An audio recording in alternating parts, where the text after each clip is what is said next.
அன்புள்ள மதச்சார்பற்ற முற்போக்கு கூட்டணி கட்சிகளுடைய வேட்பாளர்களை ஆதரித்து நடைபெறக்கூடிய இந்த மாபெரும் பிரச்சார பொதுக்கூட்டத்திற்கு தலைமையேற்றுள்ள திருவண்ணாமலை தெற்கு மாவட்ட கழகத்தினுடைய செயலாளர் மாண்புமிகு அமைச்சர் ஏவா வேலு அவர்களே, துணை சபாநாயகர் திரு பிச்சாண்டி அவர்களே, மாவட்ட கழகத்தினுடைய செயலாளர்கள் உதயசூரியன் அவர்களே, தரணிவேந்தன் அவர்களே, வசந்தம் கார்த்திகேயன் அவர்களே,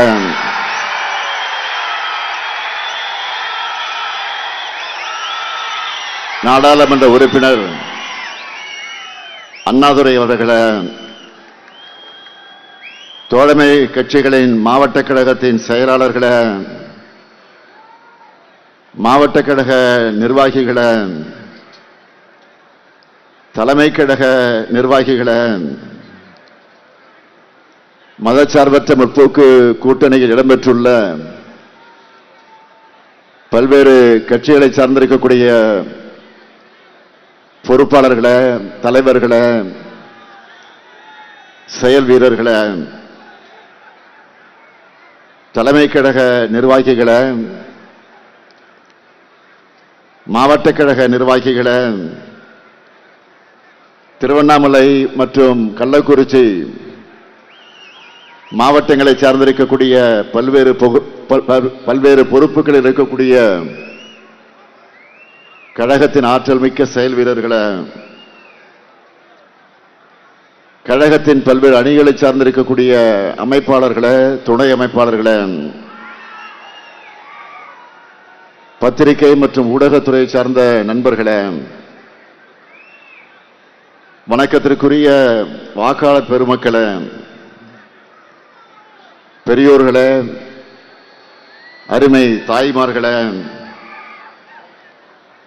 என் உயிரோடு கலந்திருக்கக்கூடிய தலைவர் கலைஞர் அவர்களின் உயிரினும் உயிரான அன்பு உடன்பிறப்புகளே,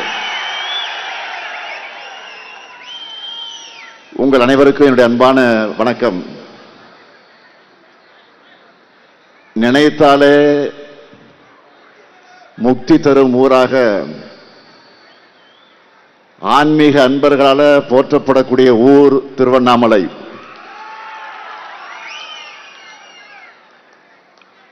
அப்படிப்பட்ட திருவண்ணாமலைக்கு கிரிவலம் போறவங்க ரெகுலரா வராங்களோ இல்லையோ, இந்த ஸ்டாலின் அடிக்கடி திருவண்ணாமலையிலே வலம் வர உண்டா இல்லையா? அரசு நல திட்ட நிகழ்ச்சிகள், வேளாண் கண்காட்சி, பாக முகவர்கள் மாநாடு, தலைவர் கலைஞர் சிலை திறப்பு, இளைஞர் அணியினுடைய பிரம்மாண்டமான மாநாடு என்று ஏதாவது ஒரு வகையில் உங்களை நான் சந்திச்சுக்கிட்டே இருக்கேன். இன்னும் சொல்லணும்னா, திருவண்ணாமலையையும் தீபத்தை பிரிக்க முடியுமா? முடியாது. அதே மாதிரி என்னையும் திருவண்ணாமலையும் பிரிக்கவே முடியாது. என்றும் உங்களில் ஒருவன் இந்த முத்துவேல் கருணாநிதி ஸ்டாலின்.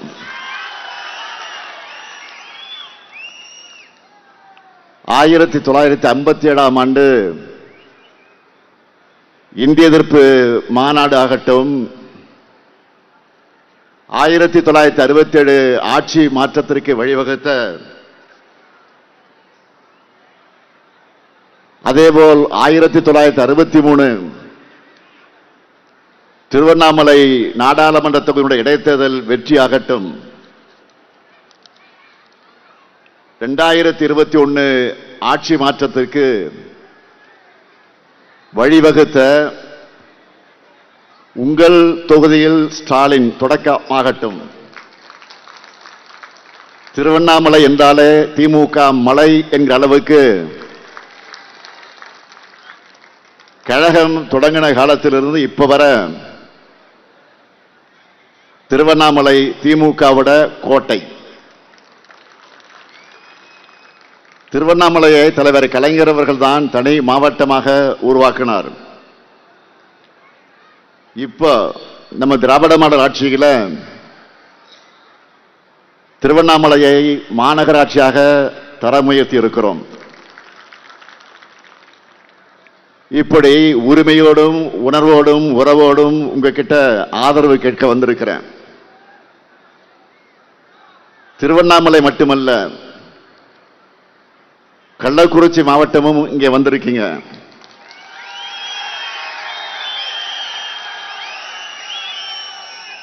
மலைகளும் அருவிகளும் நிறைந்த மாவட்டம் கள்ளக்குறிச்சி.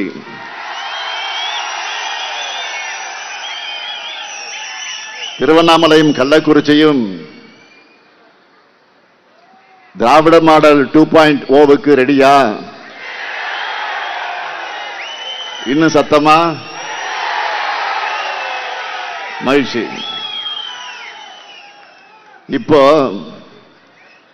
இந்த 2 மாவட்ட வெற்றி வேட்பாளர்களை அறிமுகப்படுத்த போறேன். அறிமுகப்படுத்தலாமா? முதல்ல திருவண்ணாமலை சட்டமன்ற தொகுதி நமது வெல்லும் வேட்பாளர் மாண்புமிகு அமைச்சர் ஏவா வேலு அவர்கள். வேட்பாளர் கொஞ்சம் முன்னாடி வாங்க.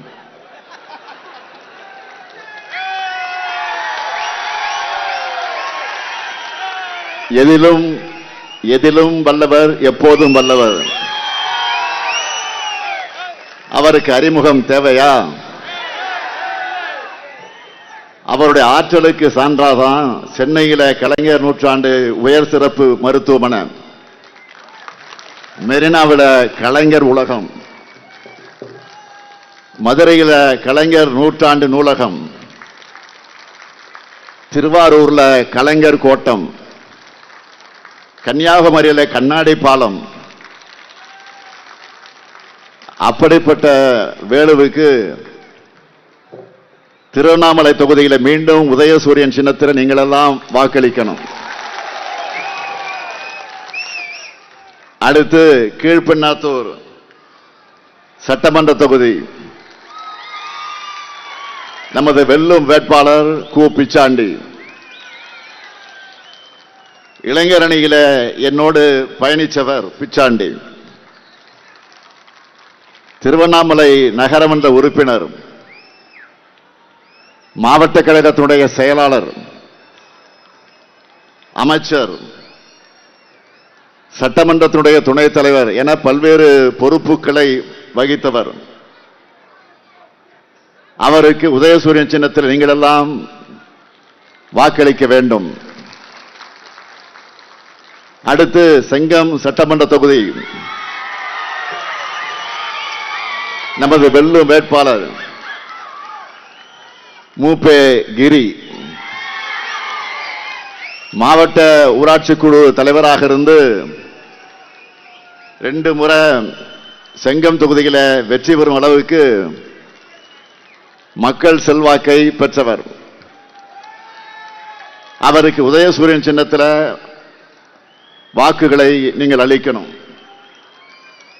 அடுத்து செய்யாறு சட்டமன்ற தொகுதி நமது வெல்லும் வேட்பாளர் ஓ ஜோதி. செய்யாறு ஒன்றிய தலைவராக இருந்து மக்கள் பணியாற்ற தொடங்கி எம்எல்ஏவா ஆனவர். செய்யாறு சிப்காட் விரிவாக்கம், மாவட்ட தொடக்கத்தினுடைய கல்வி அலுவலகம், பேருந்து நிலையம் சீரமைப்பு ஆகியவற்றை தொகுதிக்கு கொண்டு வந்திருக்கிறார். அவருக்கு உதயசூரியன் சின்னத்தில் நீங்கள் வாக்குகளை அளிக்கணும்.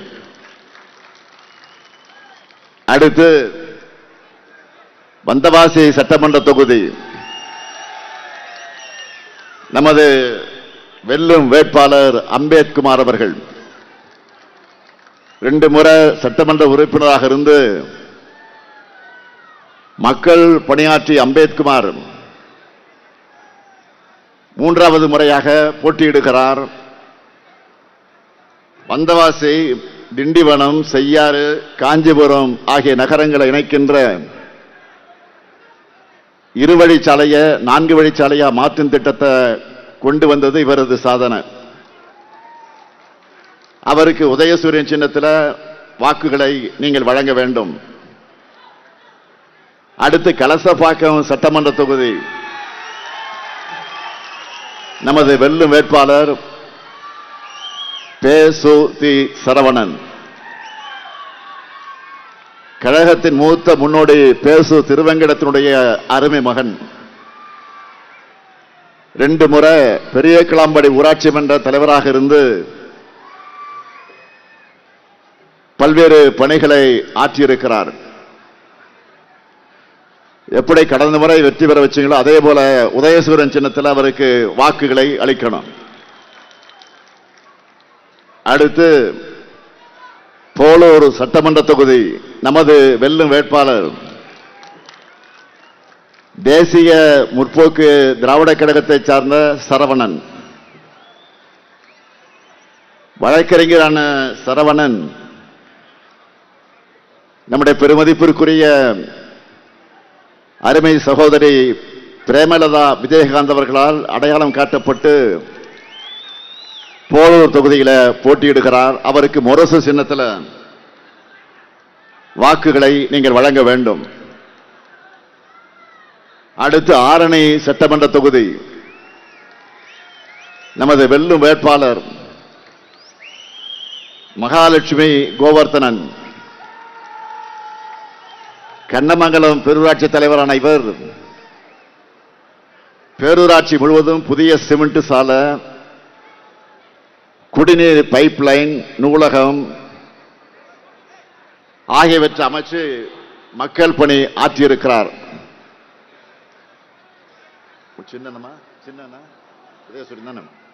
அவருக்கு உதயசூரன் சின்னத்தில் வாக்குகளை அளிக்கணும். அடுத்து கள்ளக்குறிச்சி மாவட்டம்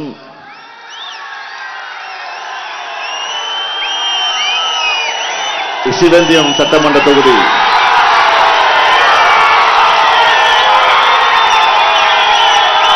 நமது வெல்லும் வேட்பாளர் வசந்தம் கார்த்திகேயன். தியாகதுர்கம் ஒன்றிய செயலாளராக இருந்து கள்ளக்குறிச்சி தெற்கு மாவட்ட செயலாளராக உயர்ந்திருக்கிறார் வசந்தம் கார்த்திகேயன்.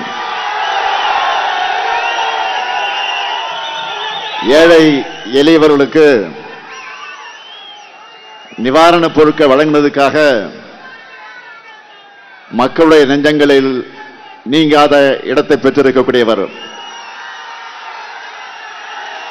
கடந்த முறையைப் போலவே ரிஷிவந்திய மக்கள் அவருக்கு உதயசூரியன் சின்னத்தில் வாக்குகளை அளிக்கணும்.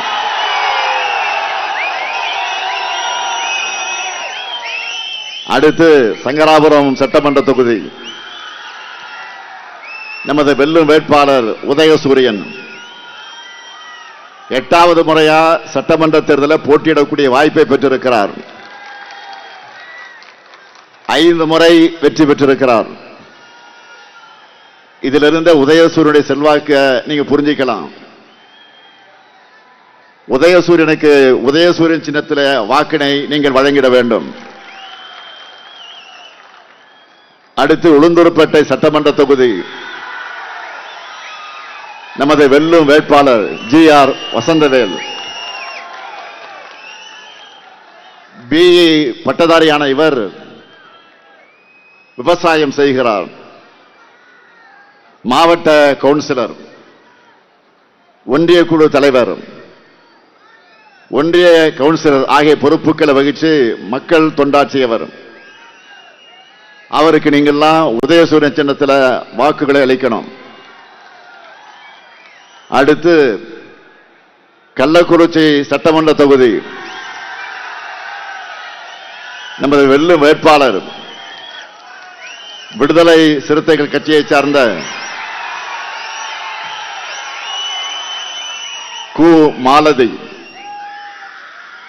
என்னுடைய இனிய நண்பர், இனிய சகோதரர், எழுச்சி தமிழர் சகோதரர் தொல் திருமாவளுடைய சகோதரி மகள், வழக்கறிஞரான இவருக்கு பானை சின்னத்தில் வாக்கினை வழங்கிட வேண்டும். மதச்சார்பற்ற முற்போக்கு கூட்டணி வேட்பாளர்களை இவங்க எல்லாருக்கும் அவரவர் சின்னத்தில் வாக்களிச்சு பெருவாரியான வாக்கு வித்தியாசத்தில் வெற்றி பெற வைக்கணும்னு உங்கள ஒருத்தனா கேட்டுக்கிறேன். வெற்றி உறுதிதானா? சத்தம் பத்தாது. வெற்றி உறுதிதானா? சத்தம். இன்னும் நன்றி.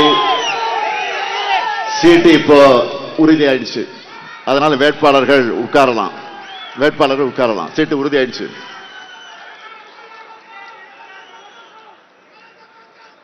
இவங்களுக்கெல்லாம் வாக்களிக்க வேண்டும் என்று நான் ஒன்னும் சும்மா கேட்கல. 5 ஆண்டுகள்ல எத்தனையோ திட்டங்களை நிறைவேற்றி தந்துட்டு தான் உங்ககிட்ட உரிமையோடு வாக்கு கேட்க வந்திருக்கிறேன். 12 தொகுதிகளுக்கும் சொல்ல நேரம் போதாது. அவ்வளவு இருக்கு சாதனைகள். இருந்தாலும் முடிஞ்ச வரைக்கும் சுருக்கமா நான் சொல்ல விரும்புகிறேன். திருவண்ணாமலை திண்டிவனம் சாலையில் புதிய பேருந்து நிலையம், இந்தியா முழுக்க இருந்து எல்லாரும் வியந்து பார்க்கிற மாடல் ஸ்கூல் கட்டடம் மற்றும் ஹாஸ்டல், எடப்பாளையம் ஏரிக்கரையில் என்னோட பேர்ல அண்மையில் திறந்து வைக்கப்பட்டிருக்கக்கூடிய மாபெரும் சுற்றுச்சூழல் பூங்கா, காய்கறி, பூ, பழச்சந்தை வளாகம், பணிபுரியக்கூடிய மகளிருக்கான தோழி விடுதி, தெப்பத் திருவிழா நடக்கிற ஐயங்குளம்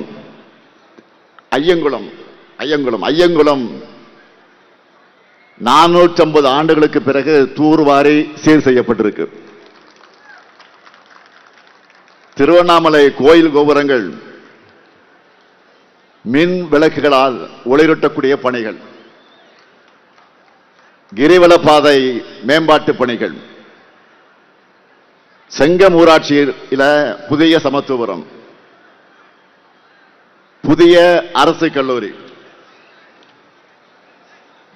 ஜபாதுமலை பகுதியில் புதிய சாலை வசதிகள், கீழ்பெண்ணாத்தூர் பேருந்து நிலையம், மாவட்டம் முழுக்க 23 உயர்மட்ட பாலங்கள் அமைக்கப்பட்டிருக்கு. போலூர் நகராட்சியாக தரம் உயர்த்தப்பட்டு நீண்ட நாள் கோரிக்கையான போலூர் ரயில்வே மேம்பாலம் திறக்கப்பட்டிருக்கு. செய்யாறு மக்களை மகிழ்ச்சியில் ஆழ்த்தக்கூடிய வகையில் செய்யாற்றின் குறுக்கே புதிய பாலம், புரிசையில புதிய ITI, செய்யாறு அரசு மாவட்ட தலைமை மருத்துவமனையில் கூடுதல் கட்டடங்கள் திறக்கப்பட்டிருக்கு. செங்கம் அரசு மருத்துவமனையில் விபத்து மற்றும் தீவிர சிகிச்சையினுடைய மையம் கட்டடம், தண்டராம்பட்டு மற்றும் வெம்பாக்கம் அரசு மருத்துவமனைகளில் மகப்பேறு மற்றும் சிசு அவசர சிகிச்சை மையங்கள், திருவண்ணாமலை அரூர் சாலை, ஆற்காடு திண்டிவனம் சாலை, காஞ்சிபுரம் செய்யாறு சாலை ஆகிய இடங்கள்ல 2 வழித்தடத்திலிருந்து அகலப்படுத்தப்பட்டு 4 வழித்தட சாலைகள் அமைக்கப்பட்டிருக்கு.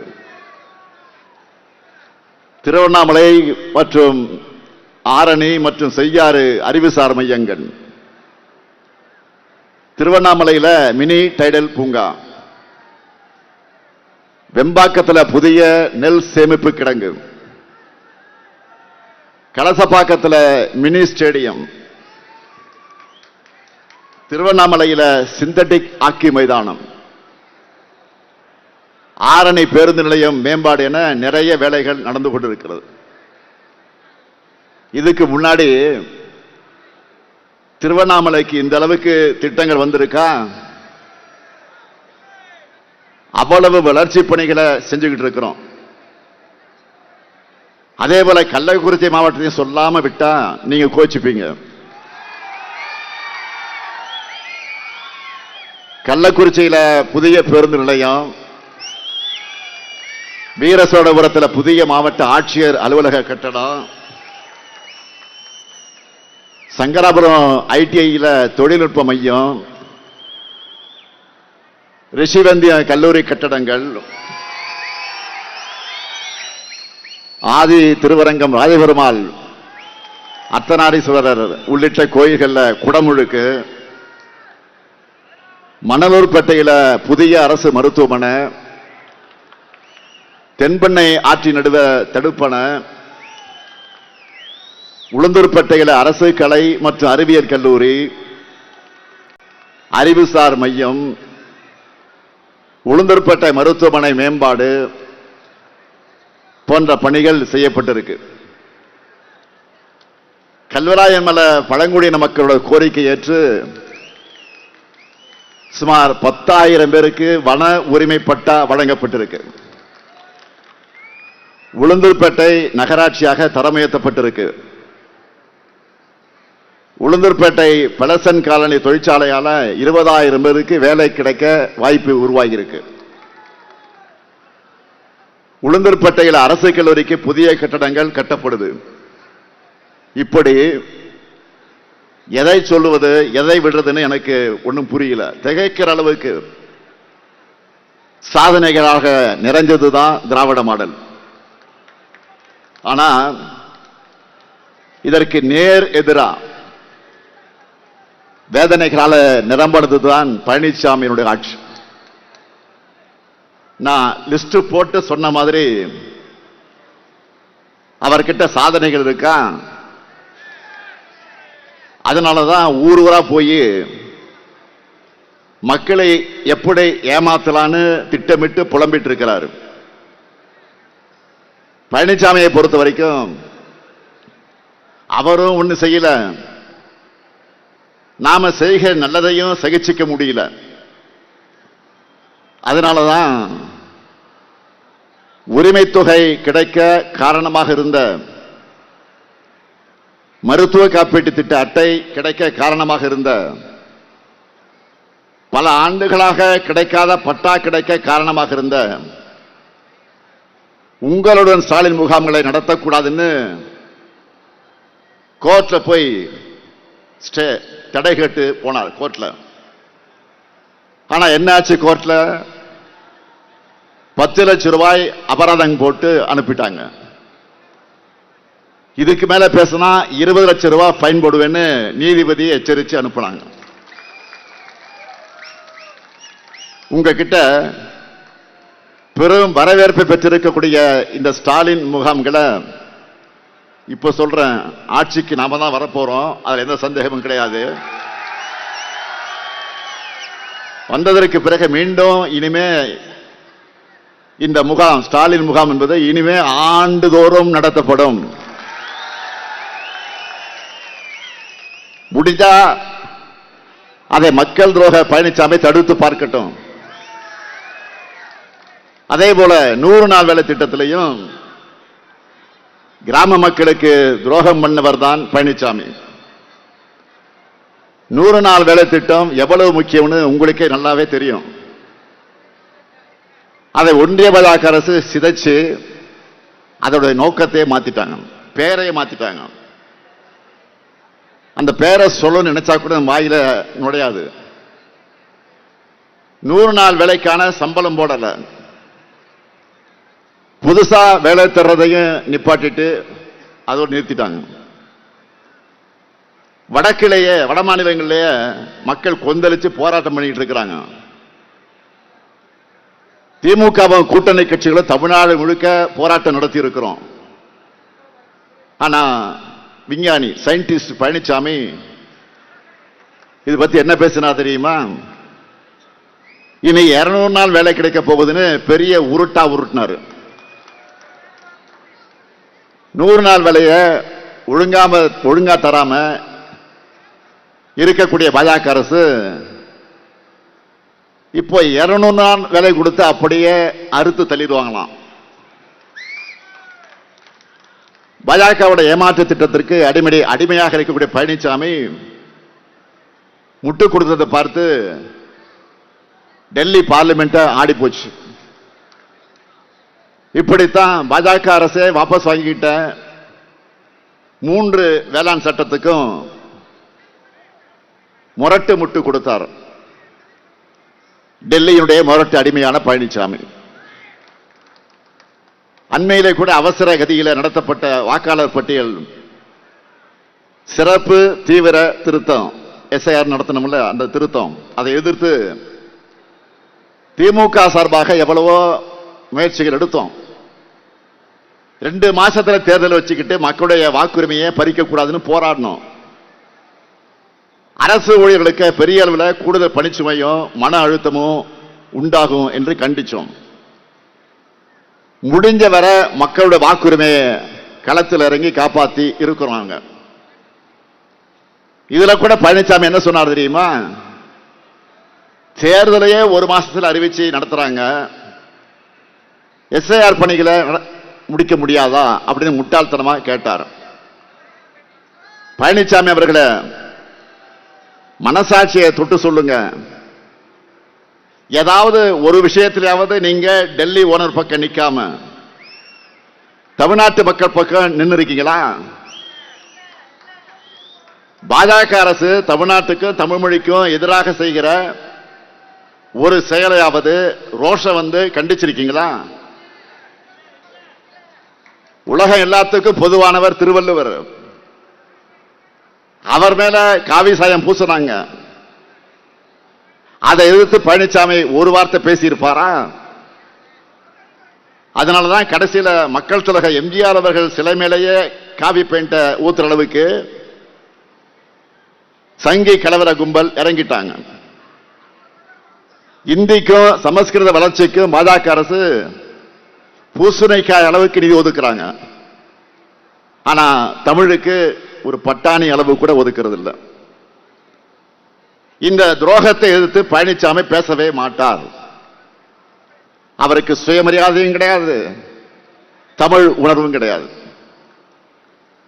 கீழ் அறிக்கையை ஏன் வெளியிடாம இருக்கீங்கன்னு நம்ம எத்தனை முறை பாஜக அரசை பார்த்து கேட்கிறோம். பழனிசாமி ஒப்புக்காவது, சும்மா ஒப்புக்காவது இதை பத்தி பேசி பார்த்திருக்கீங்களா? இதையெல்லாம் விட பெரிய கூத்து 2024 நாடாளுமன்ற தேர்தல் அப்போ பழனிசாமி நடத்தினதுதான். என்னன்னா, பாஜக கூட்டணியிலிருந்து வெளியே வந்துட்டோம். 2026 சட்டமன்ற தேர்தலையும் பாஜகவோட கூட்டணி இல்லைன்னு வீர ஆவேசமா பழனிசாமி கொடுத்த வாக்குறுதி என்ன ஆச்சு? பச்சோந்தியை விட வேகமா பச்சை கலர்ல இருந்து மறுபடியும் காவி கலருக்கு மாறி இதுலயும் துரோகம் தான் பண்ணார்.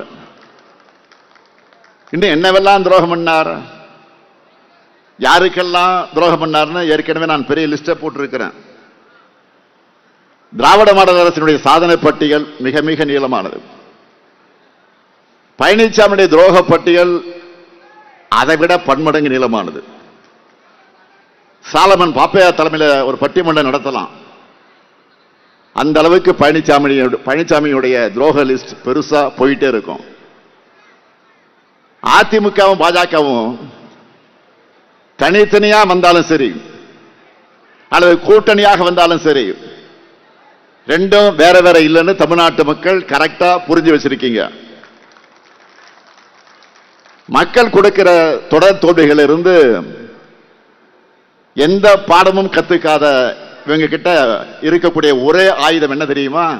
அவதூறுகள், பொய் பிரச்சாரங்கள், மதக்கலவர சதி திட்டங்கள். திமுக அரசு இந்து விரோத அரசுன்னு பாஜக சொல்ற பொய்ய பக்தர்கள் யாரும் நம்ப தயாராக இல்லை. திராவிட மாடல் அரசு திருக்கோயில்களுக்கு செஞ்சிட்டு இருக்கக்கூடிய பணிகளை தான் மக்கள் தினமும் தங்களுடைய கண்களிலே பார்த்துக்கிட்டு இருக்கிறாங்க. ஆன்மீக தலமான திருவண்ணாமலையில் நின்று பெருமையோடு சொல்றேன், கடந்த 5 ஆண்டுகள்ல 4000 திருக்கோயில்களுக்கு மேல திருக்குட முழக்கு பண்ணியிருக்கிறோம். பல்வேறு ஆண்டுகளா கும்பாபிஷேகம் நடக்காம இருந்த பல கோயில்கள்ல நாம தான் பண்ணியிருக்கிறோம். இதை விட பாஜகவுக்கு எரிச்சல் தர விஷயம் என்ன தெரியுமா? நாங்க ஆட்சிக்கு வந்ததிலிருந்து 5 ஆண்டுகள்ல 8435 கோடி ரூபாய் மதிப்பிலான 8107 ஏக்கர் கோயில் நிலங்களை ஆக்கிரமிப்பிலிருந்து மீட்டு இருக்கிறோம். நான் பொய் சொல்லல, ஆதாரத்தோட சொல்றேன். அந்த தகவல் எல்லாம் இணையத்திலேயே பக்காவா பதிவு செஞ்சிருக்கிறோம், போய் பாருங்க. மக்கள் இதையெல்லாம் நல்லா உணர்ந்திருக்கிறாங்க. அதனால்தான் திருவண்ணாமலை, மதுரை, காஞ்சிபுரம், திருச்சின்னு இருக்கக்கூடிய அங்க கோயில் நகரங்கள் எல்லாம் இன்னைக்கு திமுகவுடைய கோட்டையா இருக்கு. இனிமேல் அப்படித்தான் இருக்கும். அதுக்கு ஹெல்ப் பண்ணத்தான், உதவி செய்வதற்காகத்தான் பியூஷ் கோயல், ஒன்றிய அமைச்சர் பியூஷ் கோயல், மகாராஷ்டிரா முதலமைச்சர் பட்னவிஸ்னு பலரும் வந்துகிட்டு இருக்காங்க. ஏன்னா ஒரே ஒரு குறை, ஆளுநராக இருந்த ரவி மட்டும் போயிட்டாரு. நமக்கு போனது பெரிய லாஸ். ஏன்னா அவர் தான் பிரச்சாரமே நடத்திட்டு இருந்தாருங்க. சரி பரவாயில்ல, அவர் தான் போயிட்டார. பிரதமர் மோடி வருவார், அதனால களத்தில் நமக்கான ஆதரவு வலுவா இருக்கும் அப்படின்னு நினைச்சோம்.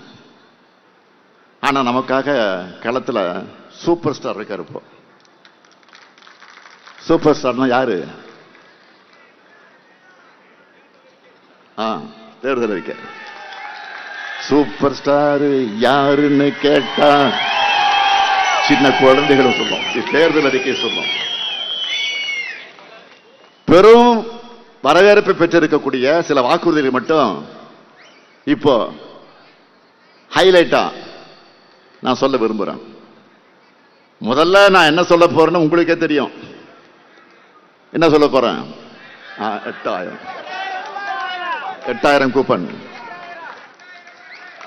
இந்த கூப்பனை என்ன பண்ணலாம்? உங்களுக்கு தேவையான எந்த பொருளையும் வாங்கிக்கலாம். உங்க ஊர்ல உங்களுக்கு விருப்பமான கடையில உங்களுக்கு பிடிச்ச கம்பெனி பொருளை வாங்கிக் கொள்வதற்கான coupon. Washing machine, fridge, TV, grinder, microwave அவன், இண்டக்ஷன் ஸ்டவ், உங்களுக்கு என்ன வேணுமோ வாங்கிக்கலாம். புதுசா வாங்கிக்கலாம், பழைய பொருளை கொடுத்துட்டு எக்ஸ்சேஞ்ச் பண்ணிக்கலாம். எல்லாமே உங்க சாய்ஸ் தான். உங்க வீட்டுக்காரங்க யாரும் தலையிட மாட்டாங்க, தலையிட கூடாது. இப்ப சொல்லி வச்சிருங்க, உங்க சாய்ஸ். வேற ஒன்றும் வேணாம். நான் அடிக்கடி சொல்றது உண்டு, உங்க வீட்டுக்கு நீங்க கட்டிக்கிற புடவை வாங்குற கடைக்கு போறீங்க, ஒரு புடவை தான் வாங்க போவீங்க. ஆனா அந்த கடையில ஷோகேஸ் இருக்க எல்லா புடவையும் எடுத்து கீழே போட சொல்லி ஒண்ணு எடுத்து போட்டுக்கிட்டே இருப்பான், அழுத்து போடுவான் கடைக்காரனு. புரியாது. ஒரு புடவை வாங்க 250 புடவை பார்ப்பீங்க. சில கேள்வியிலும் கேட்பீங்க, என் பாய் சிலுக்கா, நைலக்ஸா, காட்டனா, தண்ணியில போட்டா சுருங்குமா, சாயம் போகுமா? அவன் மெர்க்யூரி லைட்லாம் போட்டு வச்சிருப்பான், இந்த மாதிரி பிளட் லைட்லாம் போட்டு கடையில் வச்சிருப்பான் ஷோவா. அந்த வெளிச்சத்தில் பார்த்தா உங்களுக்கு திருப்தி வராது. நீங்க அதை எடுத்துட்டு போய் சூரிய வெளிச்சத்தில் வெளியில கொண்டு போய் காமிச்சு, அப்பவும் சூரியன் தான். இதெல்லாம் உனக்கு எப்படி அனுபவம் கேட்டுறாதீங்க, யதார்த்த நிலைய சொல்றேன். இப்பவே என்ன வாங்கலான்னு நம்முடைய பெண்கள் எல்லாம் முடிவு பண்ணிட்டாங்க. இதான் டிஸ்கஷன் இப்போ இங்க பார்த்தாலும் நடக்குது, என்ன வாங்கலான்னு. அடுத்து இந்தியாவுக்கே மாடலாக இருக்கக்கூடிய மகளிர் உரிமை தொகை. இனி மாதம் 1000 ரூபாய் இல்ல, மாதம் 2000 ரூபாய். பெண்கள் எல்லாருக்கும் மகிழ்ச்சியா? கண்டிப்பா சொன்னபடியே 2000 தருவோம் என்பதற்கான ட்ரெய்லர் தான் கோடைக்கால சிறப்பு நிதி சேர்த்து அண்மையில் கொடுத்த 5000 ரூபாய். இப்போ தமிழ்நாடு முழுக்க பெங்க என்ன பேசிக்கிறாங்க தெரியுமா? நம்ம முதலமைச்சர் ஜனவரி மாசம் பொங்கலுக்கு 3000 ரூபாய் சொல்லிட்டு கொடுத்தாரு 3000. அடுத்த மாசமே 5000 ரூபாய் சொல்லாம கொடுத்துட்டாரு. இப்ப 8000 ரூபாய் கூப்பன் அறிவிச்சிருக்கிறாரு. உரிமை தொகை 2000 ரூபாய் உயர்த்த போறாரு. பேருந்துகளையும் நாம டிக்கெட் எடுக்க வேணாம். இவ்வளவு பண்ணிருக்கக்கூடிய ஸ்டாலினுக்கு ஓட்டு போடாம வேற யாருக்கு ஓட்டு போடுறதுன்னு பேசிக்கிறாங்க. நேற்று கூட சீர்காழிக்கு போயிருந்தேன். காலையில வாக்கிங் மாதிரி கடத்தரில் இருக்கக்கூடிய மக்கள் எல்லாம் போய் சந்திச்சேன். அப்போ சீர்காழியில் ஒரு சகோதரி என்ன பார்த்ததும் உணர்ச்சி வசப்பட்டு கண் கலங்கிட்டாங்க. மகளிருக்காக இந்த முத்துவேல் கருணாநிதி ஸ்டாலின் இன்னும் நிறைய செய்வேன். அதே போல புதுமை பெண் தமிழ் புது திட்டத்தில் கல்லூரிக்கு போகக்கூடிய மாணவர்களுக்கு இப்ப மாதந்தோறும் 1000 ரூபாய் வழங்கிட்டு வரோம் இல்லையா? இனி அதை 1500 ரூபாயாக உயர்த்தி வழங்க போறோம். காலை உணவு திட்டத்தை 8ஆம் வகுப்பு வரை விரிவுபடுத்த போறோம். இலவச மின்சாரம் பெறக்கூடிய 20 லட்சத்திற்கு மேற்பட்ட விவசாயிகளுக்கு எந்தவித மீட்டரும் பொருத்தாத நவீன மின்சார பம்பு செட்டுகள் வழங்கப்படும். நெல் கொள்முதல் விலை குவிண்டால் ஒன்றுக்கு 3500 ரூபாயாக உயர்த்தி வழங்கப்படும். கரும்பு கொள்முதல் விலை டன் ஒன்றுக்கு 4500 ரூபாயாக உயர்த்தி வழங்கப்படும். பால் கொள்முதல் விலை லிட்டர் ஒன்றுக்கு 5 ரூபாய் உயர்த்தி வழங்கப்படும். முதியோர் உதவித்தொகை இனி மாசம் 2000 ரூபாய் உயர்த்தி வழங்கப்படும். மாற்றுத்திறனாளிகளுக்கான உதவித்தொகை 2500 ரூபாயாக உயர்த்தி வழங்கப்படும். உங்களோட திருவண்ணாமலைக்காக குறிப்பா சொல்லணும்னா வேளாண் தொழில் பூங்கா அமைக்கப்படும். புற்றுநோய்க்கான நவீன சிகிச்சை வசதிகள் ஏற்படுத்தப்படும். பட்டு நெசவு தொழிலுக்கு பொது உட்கட்டமைப்பு வசதி ஏற்படுத்தப்படும். அதேபோல கள்ளக்குறிச்சி மாவட்டத்தில் அரிசி ஆலை மற்றும் மரவேலைப்பாட்டு குழுமம் அமைக்கப்படும். வட மாவட்டங்களுக்கான சிறப்பு வளர்ச்சி திட்டம் செயல்படுத்தப்படும். இப்ப சொல்லுங்க, இவ்வளவு சாதனைகளை செஞ்சுட்டு இத்தனை வாக்குறுதிகளை கொடுக்கிற திராவிட மாடல் ஆட்சி திரும்பவும் வரணுமா இல்லையா? இந்த எழுச்சியை பார்த்து நம்ம எதிரிகளால பொறுத்துக்க முடியல. இன்னைக்கு மதியம் செய்தி வந்துச்சு பாத்தீங்களா? தமிழ்நாடு அரசினுடைய தலைமைச் செயலாளர், லஞ்ச ஒழிப்புத்துறையுடைய போலீஸ் அதிகாரிகள் உள்ளிட்ட பலரை மாற்றி இருக்கிறாங்க. நியாயமான சுதந்திரமான தேர்தலை நடத்த வேண்டிய தேர்தல் ஆணையம் பாஜகவோட கிளைக்கழகமா இப்ப மாறி இருக்கு. நாம கேட்பது என்ன? இதே தேர்தல் ஆணையம் சில நாட்களுக்கு முன்பு வந்து என்ன சொன்னாங்க? அந்த ஆணையத்தில் பொறுப்பில் இருக்கக்கூடியவங்க தமிழ்நாட்டுக்கு வந்து சென்னைக்கு வந்து என்ன சொல்லிட்டு போனாங்க? தமிழ்நாட்டில் சட்டம் ஒழுங்கு சிறப்பாக இருக்கு, நிர்வாகத்தில் எல்லா ஒத்துழைப்பும் கிடைக்குதுன்னு பேட்டி கொடுத்திருக்கிறாங்க. இப்போ கடந்த ஒரு வாரமா பல அதிகாரிகளை மாத்தினாங்க. என்ன அர்த்தம்? பாஜகவுடைய தலையீடு. பாஜக ஆளுகிற மாநிலங்களில் நடக்கிற தேர்தலில் இப்படித்தான் அதிகாரிகளை கூண்டோடு மாத்துறாங்களா? பீகார்ல தேர்தல் நடந்துச்சு, அங்க இப்படித்தான் தலைமைச் செயலாளர் டிஜிபி எல்லாம் மாத்தினாங்களா? இங்க மட்டும் முக்கிய அதிகாரிகள், அதுவும் சேலம் கலெக்டர் போன்றவர்களை மாற்றப்படுறாங்கன்னா இது யாருக்கு உதவுவதற்காக நடக்குதுன்னு மக்களுக்கு சந்தேகம் வராதா? பழனிசாமி அவர்கள் இருக்கக்கூடிய தொகுதிகளை தான் நினைச்சதை செய்யணும்னு இது நடக்குதா? இதனாலலாம் திமுகவோட வெற்றி தடுத்து நிறுத்த முடியும்னு நினைக்கிறாங்க. அது முடியுமா? முடியவே முடியாது.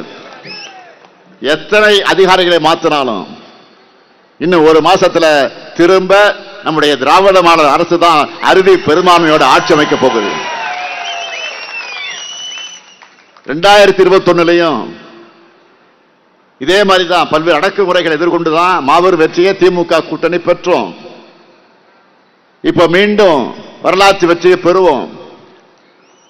நம்முடைய கவலை எல்லாம் நேர்மையற்ற பாஜகவுக்காக நேர்மையா நடுநிலையா அரசியல் குறுக்கீடு இல்லாம தன்னிச்சையா இயங்க வேண்டிய தேர்தல் ஆணையம் என்கின்ற இந்த உயர் அமைப்போட மதிப்பு கேள்விக்குறியாக இன்றைக்கு ஆகியிருக்கு. உலகின் மிகப்பெரிய ஜனநாயகம் என்று சொல்லிக்கிற இந்தியாவோட சுதந்திரமான தேர்தலுக்கு இது பேராபத்து. என்டிஏ கூட்டணிக்காக நடக்கக்கூடிய இந்த அதிகார துஷ்பிரயோகத்துக்கு தக்க பதிலடியை தேர்தல் முடிவுகளில் மக்கள் கொடுக்கணும். என்டிஏவோட டப்பா நெஞ்சின் வந்தா இப்ப நாம் செய்கிற எல்லா திட்டத்தையும் நிறுத்திடுவாங்க. அதுக்கு நாம இடம் கொடுக்க கூடாது. மீண்டும் சொல்றேன், தமிழ்நாடு அணியா டெல்லி அணியா என்ற இந்த ஜனநாயக போர்ல அரசியல் வெறுப்பு எல்லாவற்றையும் கடந்து நம்முடைய தாய் தமிழ்நாட்டை காக்க திருவண்ணாமலை கள்ளக்குறிச்சி மக்கள் எல்லாரும் நம்ம மதச்சார்பற்ற முற்போக்கு கூட்டணியைத்தான் ஆதரிக்கணும். நல்லா புரிஞ்சுக்குங்க. நான் ஆதரவு கேட்கிறது திராவிட முன்னேற்ற கழகத்தினுடைய வெற்றிக்காக மட்டுமல்ல, நம்முடைய கூட்டணியுடைய வெற்றிக்காக மட்டுமல்ல, மக்களான உங்களுடைய வெற்றிக்காக. அதையும் கடந்து சொல்லுகிற ஒட்டுமொத்த தமிழ்நாட்டினுடைய வெற்றிக்காக.